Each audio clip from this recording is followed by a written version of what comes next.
Halo pemirsa, perkenalkan saya Kanisa Naila Ramadhani. Saya sebagai reporter akan membawakan berita tentang banjir yang terjadi di kota Palangkaraya, Kalimantan Tengah. Telah mengakibatkan lebih dari 1.800 rumah, 14 sekolah, dan 44 rumah jalan di 5 kecamatan terendam air.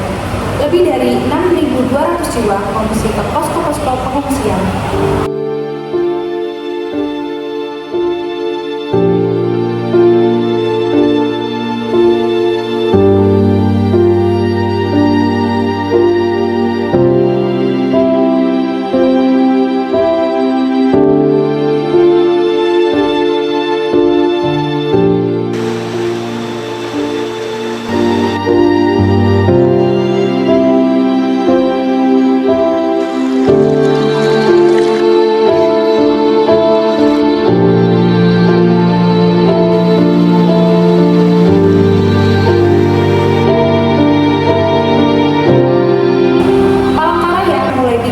Pada 13 November 2021. Awalnya, 4 kecamatan terkena dampak banjir, di antaranya Kecamatan Pahandut, Cikentaya, Sapanau, dan Bukit Batu. Pemerintah Kota Palangkaraya kemudian menetapkan status tanggap darurat banjir pada tanggal 15 November, sehari setelahnya pada 16 November. Banjir semakin meluas dan mengenangi sejumlah wilayah di Kecamatan Pahandut.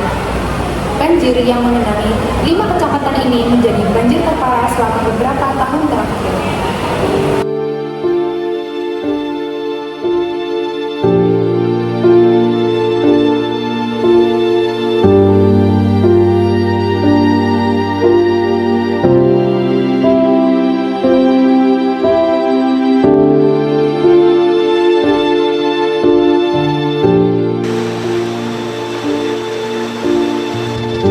Sangat banyak lah kendalanya.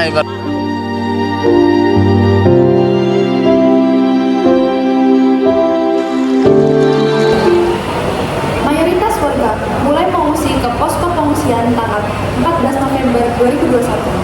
4 hari setelahnya, sejumlah pengungsi mulai merasa kelelahan, termasuk anak-anak. BPBD Kota Palangkaraya mencatat lebih dari 1.200 anak mengungsi akibat banjir agar tidak menimbulkan trauma berkepanjangan pasca bencana. Pemerintah Provinsi Kalimantan Tengah kemudian memberikan layanan dukungan psikososial mulai tanggal 19 November 2021. Tindak darurat bagi pengungsi didirikan di sejumlah titik tersebar di 21 kelurahan pada 17 November. Pemerintah mulai merelokasi pengungsi di Kelurahan Langkai, Kecamatan Pahandut, Egor, Kondi, Sanaman, Antike, lantaran sebagian posko darurat tak mampu lagi menampung warga yang mengungsi. Di sini pula pengungsi anak-anak mendapatkan terapi psikososial.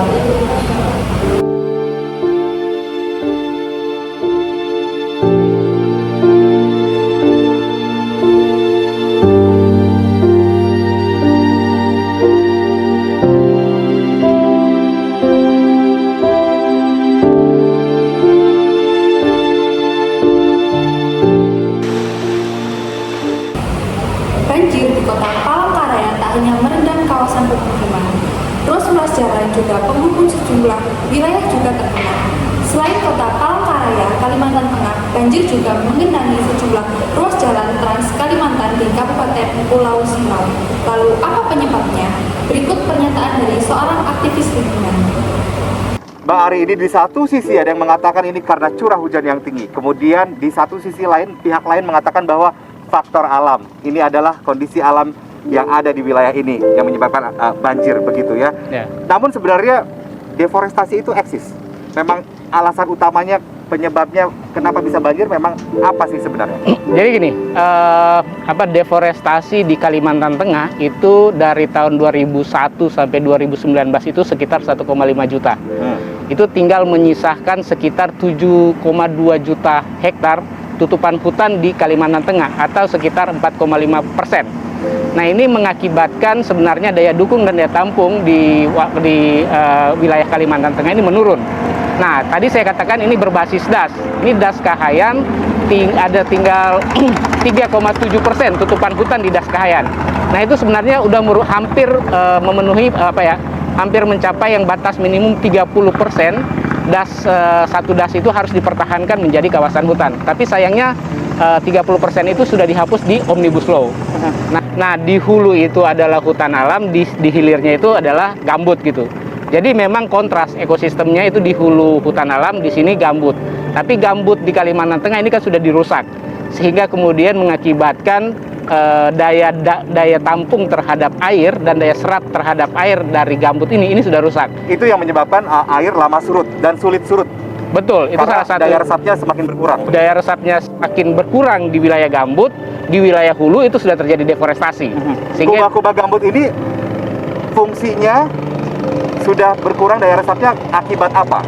ini sebenarnya dari pembangunan sejak zaman XPLG, di mana pemerintah Soeharto coba membuka lahan food estate skala luas 1,4 juta termasuk wilayah ini, yang kemudian membuka kanal-kanal luas sehingga kemudian mengeringkan lahan-lahan gambut.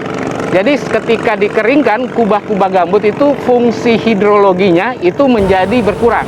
Deforestasi yang menyebabkan berkurangnya tutupan hutan mengakibatkan daya tampung air di daerah aliran sungai semakin berkurang. Jika ini terus terjadi, maka banjir besar berpotensi akan terus-menerus terjadi di Kalimantan Tengah. Maka kita sebagai masyarakat tidak boleh menebang hutan karena penebangan hutan akan menyebabkan berbagai dampak negatif bagi lingkungan dan kehidupan, seperti banjir dan erosi, gangguan siklus air, sampai hilangnya keanekaragaman hayati.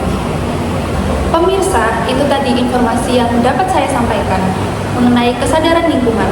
Saya, Kanisa Naila Ramadhani, pamit undur diri.